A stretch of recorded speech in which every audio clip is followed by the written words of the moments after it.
Que sommes-nous ? Cette question hante l'humanité depuis que nous avons levé les yeux au ciel. Nous, êtres humains, vivons sur une toute petite planète bleue flottant dans l'espace. Une sphère fragile et isolée. Un grain de poussière suspendu dans un rayon de soleil, comme disait Carl Sagan. Ici, dans un univers tellement vaste qu'il dépasse l'entendement. L'obscurité qui nous entoure est habitée de milliards d'étoiles et de planètes. Mais ce qui est encore plus fascinant, c'est que nous ne savons presque rien de ce qui s'y trouve. Qu'en est-il de la vie ailleurs ? Sommes-nous seuls ? Sommes-nous la seule planète à être habitée ? Aujourd'hui, nous sommes à l'aube d'une nouvelle ère. Une ère où, pour la première fois dans l'histoire de l'humanité, nous avons la capacité de commencer à répondre à certaines de ces questions. Des planètes similaires à la Terre existent-elles au-delà de notre système solaire ? Et si oui, comment pouvons-nous les étudier ? On a envoyé des sondes, des télescopes, des rovers, on a scanné des portions du ciel à la recherche de signaux ou d'anomalies. Mais aujourd'hui, la quête prend une nouvelle ampleur. Avec la construction de télescopes géants comme l'ELT au Chili, nous sommes sur le point de franchir un nouveau cap décisif. Et ces instruments vont littéralement ouvrir des fenêtres sur des mondes lointains. Et peut-être nous permettre de découvrir une réalité encore plus stupéfiante que ce que nous pouvons imaginer. Alors, pour comprendre ça plus en détail, nous sommes partis visiter ce télescope censé nous en apprendre tellement sur notre univers. Nous sommes partis au Chili juste pour réaliser ce documentaire. Et ce télescope nous apportera sûrement des réponses. Il s'agit là de ce qui sera le plus grand télescope au monde. Alors il a plusieurs objectifs, mais en ce qui concerne les exoplanètes, il pourra analyser leur atmosphère et potentiellement y détecter des signes de vie. Alors pour ceux qui ne l'auraient pas vu, vous êtes actuellement sur la partie 2 du documentaire sur les exoplanètes. Il y a déjà un premier documentaire qui est sorti où on a parlé des méthodes de détection et de la formation des exoplanètes. Mais aujourd'hui on va plutôt parler de leur habitabilité et des signes de vie dans l'univers. J'espère qu'il vous plaira et c'est parti. Alors pas de panique, vous n'avez pas forcément besoin d'avoir vu le précédent documentaire pour comprendre celui-ci. Mais je vous conseille quand même d'aller le voir puisqu'il en vaut la peine. Nous avions visité le réseau d'antennes d'ALMA ici au Chili pour parler de la formation des planètes dans l'univers. On a visité le meilleur télescope du monde pour comprendre les méthodes de détection et ce qu'on faisait pour trouver ces exoplanètes. Et j'ai même eu l'occasion d'interviewer la personne qui a découvert la toute première exoplanète autour d'une étoile de type solaire. Et nous nous étions arrêtés à comment pourrions-nous détecter des exoplanètes habitables ? Comment pourrions-nous trouver des traces de vie dans l'univers ? Imaginez-vous en train de flotter dans l'espace. Tout est noir autour de vous, à l'exception de quelques éclats lumineux. Ce sont des étoiles, les plus proches de nous. Elles nous paraissent ridiculement petites au vu de leur distance. Pourtant, chacune de ces étoiles est immense. Peut-être bien plus grande que notre Soleil. Chacune d'elles ont aussi très sûrement des planètes leur gravitant autour. Vous flottez dans un espace où chaque grain de sable est une galaxie et chaque étoile est un phare lointain. Il y en a tellement. Difficile de considérer le nombre de planètes qu'il existe au final. Nous orbitons autour d'une étoile ordinaire, au sein de la Voie lactée. Une galaxie parmi des milliards d'autres. Le Soleil lui-même n'est qu'une étoile parmi 200 à 400 milliards d'autres que compte notre galaxie. Et chaque étoile pourra abriter des mondes que nous n'avons jamais explorés. Les chiffres qui décrivent cet univers sont écrasants. Des distances en années-lumière, des masses de plusieurs milliers de fois celles de notre Soleil, des galaxies qui s'étendent sur des centaines de milliers, voire des millions d'années-lumière. Et malgré tout, ce n'est qu'une infime portion de l'univers que nous pouvons observer. Alors, que représente notre planète dans tout ça ? Sommes-nous une exception, un miracle cosmique isolé dans un désert sidéral ? Ou bien sommes-nous un exemple parmi d'innombrables d'autres ?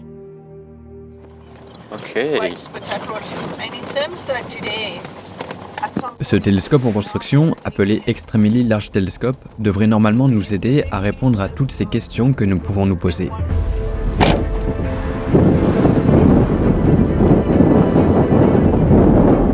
L'Extremely Large Telescope.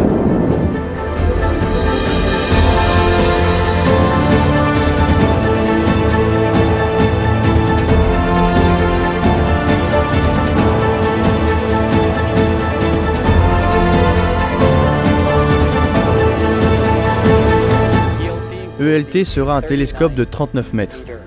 Cela signifie que son miroir principal mesurera 39 mètres, ce qui est 5 fois plus grand que tous les plus grands télescopes actuels.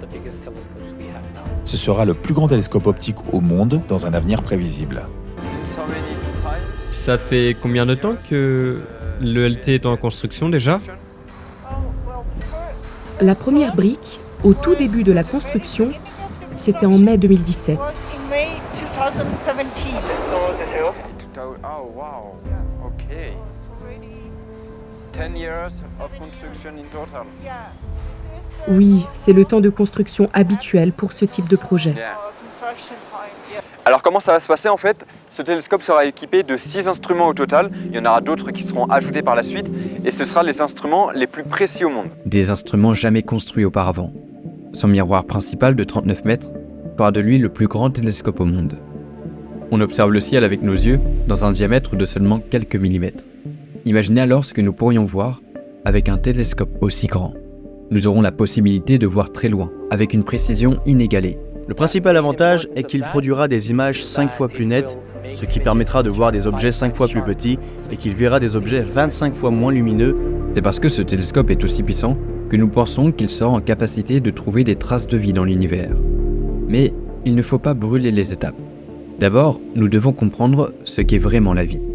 Comme je vous l'ai dit, je me suis rendu au Chili pour réaliser ce documentaire. Un jour, nous sommes partis explorer en voiture des paysages magnifiques. Ce jour-là, j'avais un peu mal à la tête et j'avais peu dormi. Alors, je parlais pas et j'observais les paysages qui défilaient devant mes yeux. On n'avait aucun but. On ne faisait que rouler et découvrir. Chaque fois qu'on s'arrêtait, on avait du mal à repartir. Tout était trop beau, trop calme. Plus on avançait et plus la nature nous offrait des vues magnifiques. Comme si elle nous remerciait de continuer de la découvrir. Et puis à un moment, on s'arrête devant une montagne. Je mets mes écouteurs, je m'assois devant elle, et puis j'admire. Ce moment, j'avais vraiment envie de vous le partager parce que c'est celui que je considère comme étant l'un des plus beaux jours de ma vie. Je ne saurais pas trop comment l'expliquer, mais j'avais jamais vu ça.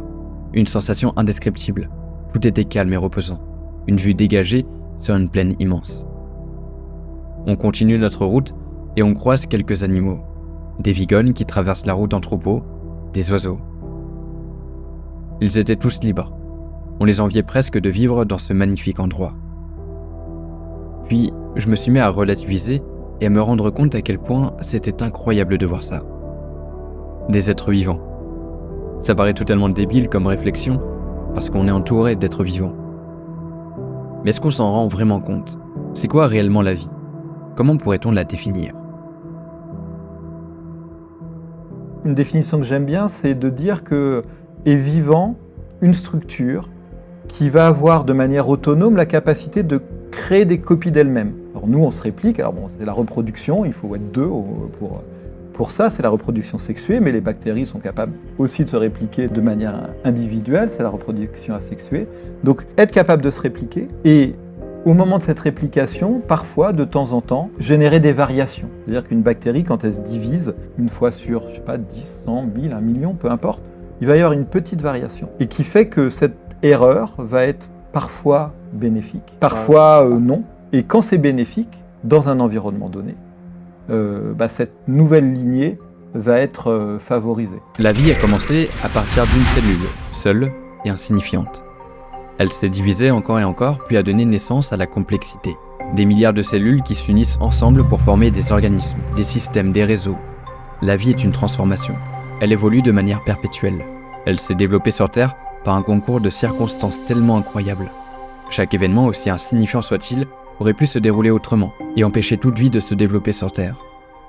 Chaque changement, chaque évolution ont fait que nous sommes là aujourd'hui. Avant de se dire il y a forcément de la vie ailleurs, il faut essayer de se poser la question de tout le cheminement qui a conduit à l'apparition de la vie sur la Terre. Et ce cheminement, il apparaît de plus en plus comme une succession de concours de circonstances qui sont, alors quand on regarde après coup, on sait que ça a marché, mais qui semblent à chaque fois peut-être des tirages au sort très improbables. C'est parce que tout s'est déroulé ainsi que vous êtes là, à regarder ce documentaire que j'ai produit.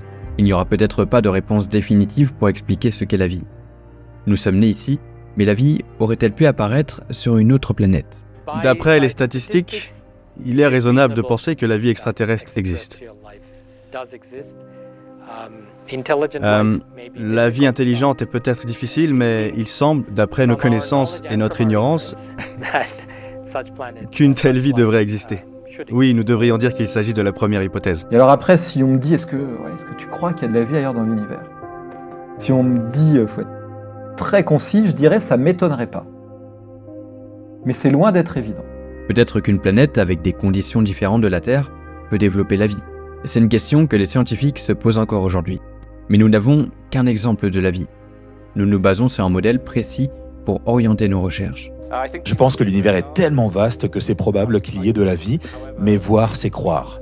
Donc, une fois que nous aurons vu cette biosignature concluante, alors je serai confiant de dire que c'est le cas. Je serais quand même assez prudent sur la généralisation du cas de la Terre, au simple fait de se dire l'univers est tellement grand, ça veut dire que ça s'est forcément produit ailleurs. Parce que si on dérive ça, moi ce que j'aime bien comme analogie, on voit qu'il y a des milliards d'êtres humains. Il n'y en a pas deux qui sont identiques. Et ça, on a l'intuition de se dire c'est normal, parce que les histoires, déjà le jeu de la génétique, mais on peut faire des statistiques sur la génétique et on pourrait dire de toute façon dans l'univers, ça devrait se reproduire ailleurs, mais toutes les micro-variations qui vont se passer pendant la vie des individus vis-à-vis de l'environnement, il faut qu'il y a forcément des individus uniques. Alors, où devons-nous chercher la vie?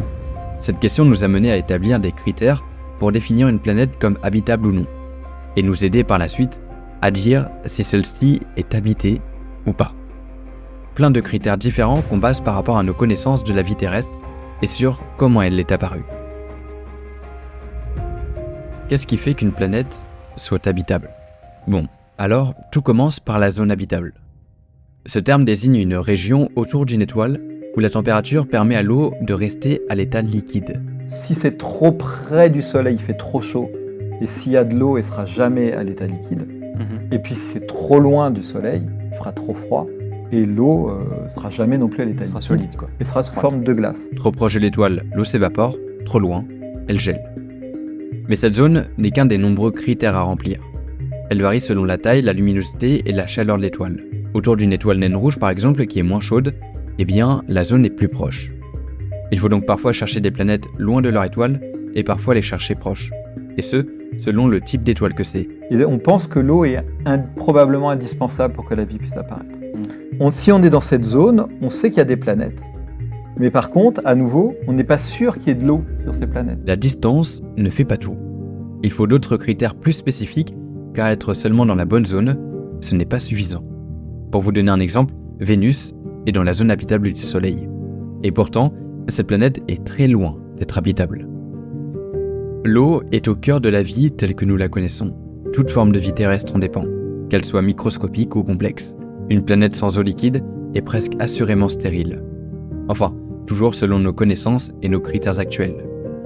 Mais il y a des exceptions. Certaines lunes de notre propre système solaire, comme Europe et Encelade, cachent des océans sous leur croûte glacée. Et de l'eau peut se trouver emprisonnée sous une épaisse couche de glace. Alors peut-être qu'il y a de la vie là-bas.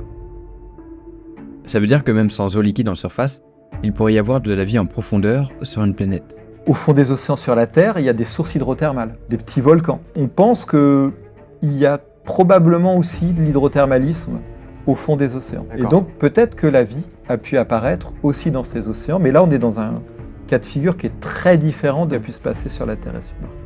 Et si on trouve de la vie dans ces océans, alors déjà, il faut aller voir, mais si on en trouve, ça va nous apprendre énormément de choses sur les statistiques d'apparition de la vie. C'est pourquoi on compte lancer des missions sur les lunes de Jupiter et de Saturne pour déterminer si oui ou non il y a de la vie.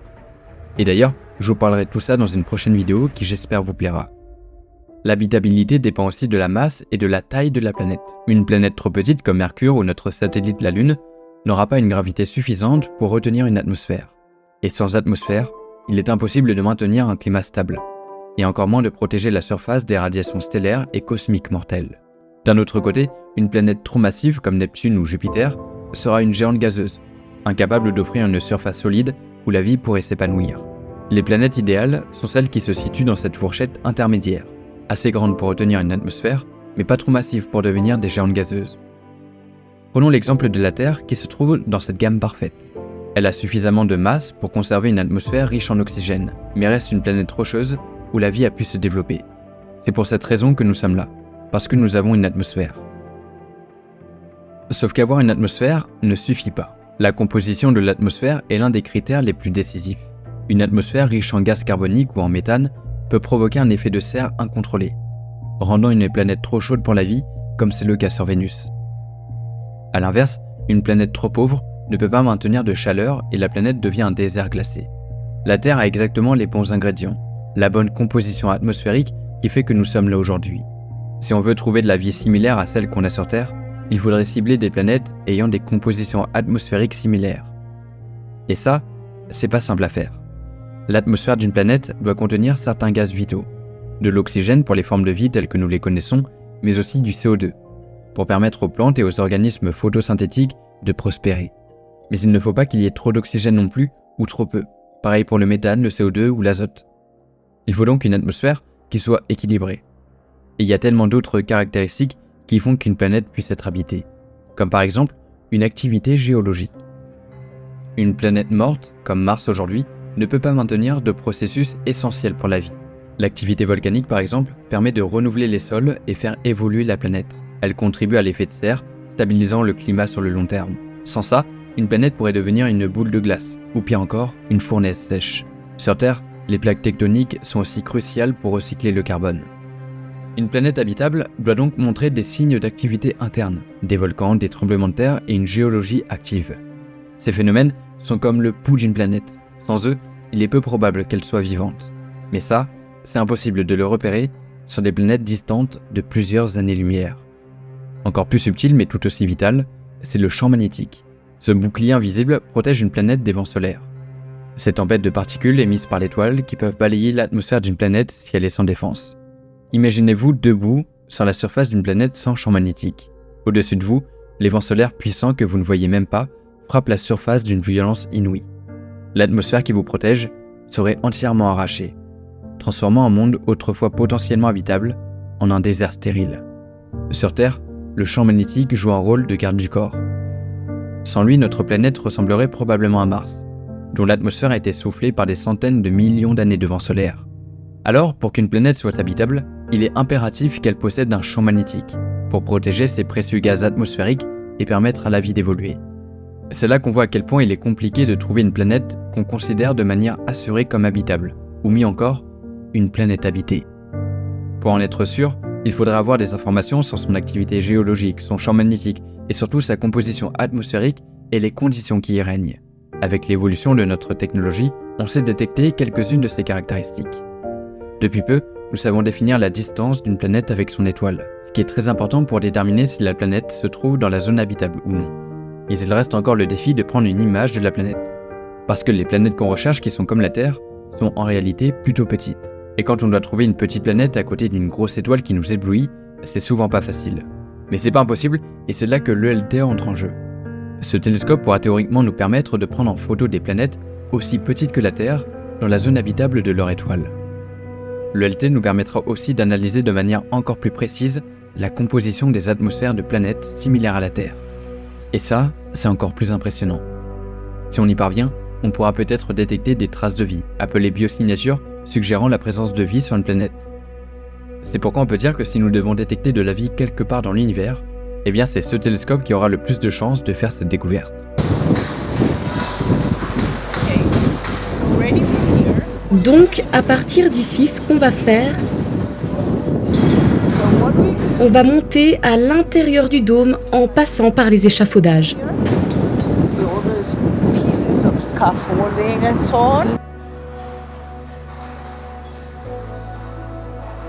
Ce télescope extrêmement large, ou ELT pour Extremely Large Telescope, est actuellement en construction sur une montagne au Chili à plus de 3000 mètres d'altitude. Quand il sera achevé, ce sera le plus grand télescope optique et infrarouge au monde, avec un miroir principal de 39 mètres de diamètre. Pour mettre tout ça en perspective, c'est presque 4 fois la taille des télescopes les plus puissants que nous avons aujourd'hui. Donc là, c'est la structure où le miroir sera placé. Oui, exactement. Cette grande structure sera le support du miroir principal. Ok. Wow. Le plus grand, 39 mètres de diamètre. C'est impressionnant tout ce qu'on peut voir. Wow. Le miroir principal sera donc celui-ci. C'est là que la lumière provenant de l'univers sera collectée. Il fait 39 mètres de diamètre et nous aurons un miroir secondaire placé tout en haut. Ensuite, il y en aura 3, 4, 5 autres, parce que le système d'optique adaptative sera ajouté au système d'optique du télescope.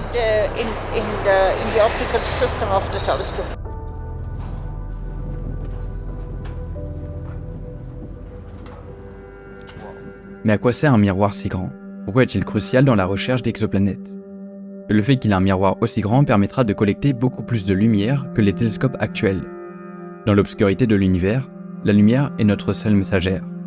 C'est elle qui nous apporte des informations sur les étoiles et leurs planètes. Mais elle est incroyablement faible lorsqu'elle parcourt des années-lumière avant de nous atteindre. Alors plus un miroir est grand, plus il peut capter de la lumière, et plus il peut voir loin dans l'espace et détecter des détails précis. Le miroir de l'ELT est conçu pour capter la lumière des étoiles les plus lointaines, mais surtout celle des exoplanètes qui orbitent autour. On pourra explorer les zones de formation planétaire, analyser les exoplanètes en détail et déterminer leur température, leur vitesse, leur composition interne, enfin plein de choses. Et c'est une avancée incroyable dans le monde de l'astronomie. Mais c'est pas tout, puisque jusqu'alors, on pouvait seulement prendre les grosses planètes qui étaient suffisamment éloignées de leur étoile. Mais grâce à ce télescope, on pourra détecter des planètes beaucoup plus proches de leur étoile et qui sont beaucoup plus légères. Et ça, c'est une très grande avancée. En décomposant la lumière reçue en ces différentes longueurs d'onde, il sera capable de déterminer quel gaz compose l'atmosphère d'une planète. On pourra savoir si une exoplanète a des centaines de milliers de milliards de kilomètres, possède de l'oxygène, du méthane ou même de la vapeur d'eau dans son atmosphère. Cet observatoire pourra à peu près utiliser toutes les méthodes, donc celle de transit pour analyser les atmosphères des exoplanètes, mais aussi la méthode par vitesse radiale. Elle sera extrêmement précise puisqu'elle pourra détecter des étoiles se déplacer jusqu'à 0,035 km/h. Donc c'est hyper précis, ça nous permettra de détecter des exoplanètes de faible masse comme des planètes comme la Terre. Évidemment, il pourra aussi faire de l'imagerie directe, mais ce sera plus seulement les grosses planètes, ce sera aussi les planètes beaucoup plus légères comme la Terre par exemple, puisque l'observatoire en globalité et même les instruments qu'il compose seront beaucoup plus précis et beaucoup plus avancés. Le pouvoir de l'ELT ne repose pas seulement sur son miroir géant. Il sera aussi équipé d'instruments parmi les plus sophistiqués jamais construits. Donc il y aura par exemple l'instrument Harmony qui sera capable de détecter des exoplanètes autour d'étoiles de moins de 300 millions d'années qui seront entre 150 et 6 milliards de kilomètres. Harmony pour High Angular Resolution Monolithic Optical and Near Infrared Integral Field Spectrograph. Il est principalement conçu pour capturer des images à une résolution incroyable, tout en effectuant une spectroscopie détaillée. Autrement dit, il permettra de voir des exoplanètes proches de leur étoile en éliminant sa lumière éblouissante. Harmony pourra donc prendre des images directes d'exoplanètes et analyser la lumière de leur atmosphère pour en déduire leur composition. Ça nous donnera des indices précieux sur les conditions climatiques et atmosphériques de ces mondes lointains. Ensuite, on a aussi l'instrument Métis. Alors lui, il est très intéressant puisqu'il pourra prendre en photo des planètes qui sont comme la Terre et analyser leurs caractéristiques. Contrairement à Harmony qui se concentre sur le visible et le proche infrarouge, Métis travaille dans l'infrarouge moyen. Lorsque nous observons les étoiles en infrarouge moyen, on voit l'étoile comme moins lumineuse et la planète comme plus brillante. C'est parce que la planète est plus froide et dans l'infrarouge moyen, nous verrons mieux les objets froids. En fait, il faut savoir que la plupart des planètes émettent de la chaleur dans l'infrarouge. Et donc c'est en étudiant ces émissions que Métis pourra détecter directement la chaleur émise par des exoplanètes. Il pourra aussi révéler la présence de molécules complexes dans l'atmosphère. Métis sera capable de prendre des images très nettes de quelques systèmes semblables à la Terre. C'est probablement grâce à Métis que nous obtiendrons la première image d'une planète semblable à la Terre autour d'une autre étoile. L'ELT sera aussi composé d'un spectrographe à ultra haute résolution, celui qu'on nomme IRS. En décomposant la lumière en ses différentes longueurs d'onde, IRS nous permettra de détecter des signatures chimiques spécifiques dans les atmosphères des exoplanètes. Il nous aidera à identifier des molécules comme l'oxygène, l'eau ou le méthane, qui sont des indicateurs potentiels de la présence de vie. IRS sera également capable de mesurer les mouvements des étoiles avec une précision sans précédent, ce qui est essentiel pour détecter des exoplanètes de la taille de la Terre, et ce en observant les petites oscillations qu'elles induisent sur leurs étoiles hautes. Et souvenez-vous, on avait parlé de cette méthode de détection dans le précédent documentaire appelée détection par vitesse radiale. Il y aura aussi cette caméra révolutionnaire appelée Mikado pour Multi-IO Imaging Camera for Deep Observations. Elle est principalement conçue pour capturer des images avec une résolution inégalée dans le proche infrarouge. Grâce à son système d'optique adaptative multiple, comme on en avait parlé dans le précédent documentaire quand on était au VLT, Mikado pourra corriger en temps réel les distorsions causées par l'atmosphère terrestre. Ça signifie qu'on pourra obtenir des images extrêmement nettes, presque comme si nous observions depuis l'espace. Il y aura d'autres instruments comme Mikado, qui aura un très grand champ de vision, ce qui lui permettra de prendre de grandes photos, mais aussi une très haute résolution. Aucun instrument sur la planète ne peut faire ça aujourd'hui. Avec Mikado, on aura la possibilité d'explorer les détails fins des galaxies lointaines, étudier la formation des étoiles et des planètes, et même observer les mouvements des étoiles autour du trou noir supermassif au centre de notre galaxie, Sagittarius A étoile. En somme, Mikado pourra nous permettre de plonger plus profondément dans l'univers, révélant des secrets encore inaccessibles avec les technologies actuelles. Où est-ce que les données seront traitées?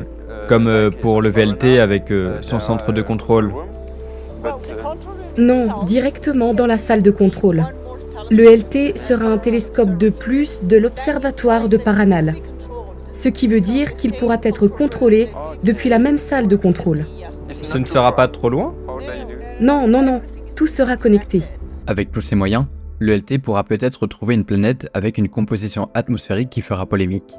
Pour ce faire, il faut étudier les atmosphères de ces planètes terrestres et il y a 2 façons de procéder.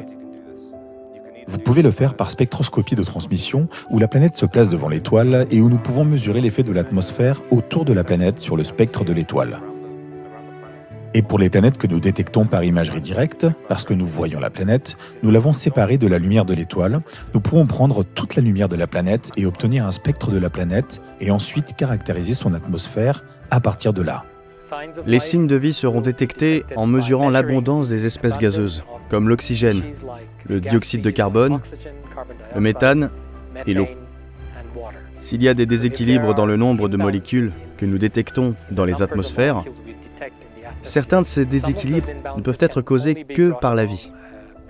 En détectant ces déséquilibres, nous pourrons détecter des signes de vie s'ils existent autour de 10 à 15 planètes proches de notre système solaire. Est-ce une planète habitée? Ou est-ce que sa composition atmosphérique est explicable par des phénomènes totalement naturels, autres que la vie? Ce sera la grande question qui viendra ensuite. La mesure n'est qu'une partie du problème. Il y a aussi l'interprétation. Vous pouvez donc détecter ce que vous pensez être une biosignature. Vous devez être vraiment sûr que la seule explication pour cette molécule ou cette caractéristique d'absorption dans votre spectre, vous devez être très sûr qu'elle ne peut être causée que par la vie, parce que vous pourriez imaginer le scénario où vous détectez une molécule dans l'atmosphère, vous faites une publication affirmant la première détection de la vie, mais quelqu'un d'autre arrive et dit « Oh non, vous pouvez produire cette molécule par cet autre processus non biologique ». Je pense que l'interprétation sera la partie la plus difficile et qu'il faudra être absolument sûr d'avoir détecté une véritable biosignature. Mais probablement que ce télescope en trouvera une. Sa première lumière est prévue pour 2027 ou 2028, et dès lors qu'il sera opérationnel, nous aurons énormément de cibles préférentielles. Par exemple, il pourrait être intéressant d'observer la fameuse planète LHS 1140b avec le LT. J'ai parlé de cette planète dans le documentaire précédent. Il s'agit d'un monde rocheux découvert en 2017 qui gravite autour d'une étoile naine rouge, à environ 41 années-lumière de la Terre. Ce monde intrigue particulièrement les scientifiques parce qu'il a des similitudes avec la Terre, que ce soit en termes de masse ou de taille. On dit que cette planète est une super-Terre, mais au vu des dernières découvertes, il pourrait s'agir d'un monde océanique. Un monde où il n'y a rien d'autre que de l'eau liquide. Les températures semblent y être propices. La planète semble avoir une atmosphère aussi, avec des traces de vapeur d'eau. Alors bien évidemment, ça ne veut pas forcément dire qu'il y a de l'eau liquide en surface. De la vapeur d'eau dans une atmosphère n'est pas une information décisive. Le LT pourra nous donner plus de détails concernant les conditions qui règnent sur cette planète lointaine. Et ce qui est remarquable avec LHS 1140b, c'est que sa masse importante pourrait lui permettre de retenir une atmosphère dense, malgré les vents stellaires de son étoile. Mais ce n'est pas notre seule cible. Il pourra aussi être intéressant d'aller observer le système TRAPPIST-1, que vous connaissez sûrement. Ce système, découvert en 2016, est l'un des systèmes planétaires les plus fascinants jamais observés. Situé à environ 40 années-lumière de nous, son étoile, une naine ultra froide, est entourée de 7 planètes rocheuses qui orbitent incroyablement près les unes des autres. Imaginez un instant observer le ciel depuis l'une des planètes de TRAPPIST-1. Vous pourriez voir d'autres mondes suspendus dans l'espace, si proches que vous pourriez distinguer leur surface et leurs atmosphères à l'œil nu, presque comme des lunes géantes dans le ciel terrestre. Ce système compact est une véritable merveille. Parmi ces 7 planètes, 3 se trouvent dans la zone habitable, où l'eau liquide pourrait potentiellement exister. Les scientifiques s'intéressent particulièrement à TRAPPIST-1e, qui est presque de la même taille que la Terre et semble être l'une des meilleures candidates pour abriter la vie. Cette planète rocheuse, légèrement plus froide que notre monde, pourrait vraisemblablement avoir des océans sous une épaisse couche atmosphérique protégée par un champ magnétique. Le plus fascinant dans le système TRAPPIST-1, c'est la possibilité d'étudier plusieurs mondes habitables en même temps. C'est un véritable laboratoire cosmique pour les astronomes. Un lieu où ils peuvent étudier des planètes en interaction les unes avec les autres, comparant leur climat, leurs atmosphères et leurs éventuels signes de vie. Avec l'ELT, on pourra chercher des molécules dans l'atmosphère de TRAPPIST-1e et de ses voisines, et peut-être tenter d'y trouver des signes d'activité biologique. L'idée que la vie puisse exister ailleurs est à la fois fascinante et perturbante. Si l'univers est si vaste, avec des milliards de galaxies, d'étoiles et de planètes, comment se fait-il que nous n'ayons encore rencontré personne ? Eh bien, il existe une équation plutôt fascinante qui a été formulée par l'astronome Frank Drake en 1961. C'est une équation qui tente de répondre à la question « Combien de civilisations extraterrestres capables de communiquer existent dans notre propre galaxie ?» Cette équation n'est pas une réponse en soi, mais une méthode pour poser les bonnes questions. Elle prend en compte plusieurs facteurs. Le taux de formation d'étoiles dans la galaxie, le nombre d'étoiles qui possèdent des planètes, le nombre de planètes situées dans la zone habitable, le pourcentage de ces mondes où la vie intelligente pourrait se développer, et la durée pendant laquelle une civilisation pourrait émettre des signaux détectables. Chacune de ces variables est incertaine, mais ce qui est fascinant, c'est que même avec des estimations prudentes, le nombre de civilisations dans notre galaxie pourrait être étonnamment élevé. Imaginez des centaines, voire même des milliers de civilisations à différents stades d'évolution. Certaines plus avancées que la nôtre, d'autres juste naissantes, disséminées à travers la Voie lactée. L'équation nous répond que 12 500 civilisations extraterrestres pourraient exister dans notre galaxie. Bon, ce n'est qu'une supposition et scientifiquement, le résultat de l'équation n'a pas réellement de valeur.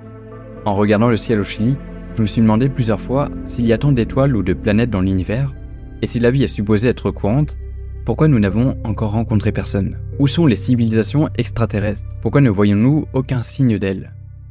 Ni aucune trace de leur passage. Il existe plusieurs hypothèses pour tenter de résoudre ce paradoxe appelé le paradoxe de Fermi. Fermi, un célèbre physicien, a raisonné de cette manière et dit « Où sont-ils » Si en fait la vie est banale et une évolution similaire à la Terre est banale, ils devraient être là. La réponse, on dit que c'est un paradoxe, c'est que pour l'instant on n'a pas trouvé. Donc soit la vie est rare, même si la vie n'est pas rare, le fait dans l'arbre du vivant, il y a des millions d'espèces. L'humain c'est une espèce parmi tant d'autres. Le fait que le vivant aille vers une civilisation technologique semblable à la nôtre, c'est encore un filtre énorme. Et puis après il y a les histoires de temps. C'est-à-dire que si notre civilisation dure 10 000 ans, 100 000 ans, même quelques millions d'années, ce qui est énorme, entre civilisations qui soient capables de voyager et de se rencontrer, la concordance des temps est aussi quelque chose qui va être un filtre considérable. Peut-être que la vie est rare, ou que les civilisations avancées choisissent délibérément de ne pas interagir avec nous. Une version cosmique du zoo galactique où nous saurions les observer. Mais il est aussi possible que nous soyons les premiers. Que l'humanité soit l'une des premières civilisations à émerger dans notre galaxie, et que nous ayons encore tout à découvrir. Selon moi, je pense que la vie existe ailleurs. Je pense qu'on saura la détecter et trouver des traces de vie dans l'univers. Par contre, je doute qu'on puisse un jour entrer en contact avec une autre forme de vie. Tout ça me paraît hautement improbable. Et donc cette capacité à communiquer, si elle existe ailleurs, on pourrait éventuellement avoir capté des signaux. Faut tenter le coup. Mais c'est un peu chercher une aiguille dans une meule de foin. Alors cette expression, on l'utilise pour dire que c'est un truc qui est super difficile à trouver. Alors ça dépend de la taille de la botte de foin. La taille de la botte de foin, elle est énorme. C'est la galaxie, l'univers, c'est quelque chose de considérable. Donc effectivement, s'il y a 1, 2, 10 aiguilles, il y a peu de chances qu'on les trouve. Si on a plein, alors là on va se piquer, on va avoir les doigts qui saignent. Pour l'instant, on n'a rien trouvé. Au vu du nombre de planètes dans l'univers, il est peu probable que la Terre soit unique. Mais jusqu'alors, on n'a détecté qu'à peine 5500 exoplanètes. Et elles se trouvent toutes proches de nous. On espère, avec les nouvelles innovations technologiques comme l'ELT par exemple, qu'on pourra pousser nos recherches beaucoup plus loin et trouver des planètes avec des atmosphères propices à la vie. Ce qui pourra peut-être finalement répondre à la fameuse question « Sommes-nous seuls dans l'univers ?» Parce que pour le moment, d'un point de vue scientifique, oui, nous sommes seuls dans l'univers. Et d'ailleurs, si vous souhaitez m'aider à réaliser d'autres documentaires du style, sachez que vous pouvez participer à la cagnotte qui se trouve en description si vous le souhaitez. Merci à tous de les avoir suivis, on se retrouve dans quelques semaines pour un autre documentaire encore au Chili sur l'énergie noire. C'était Zebrolos, bye.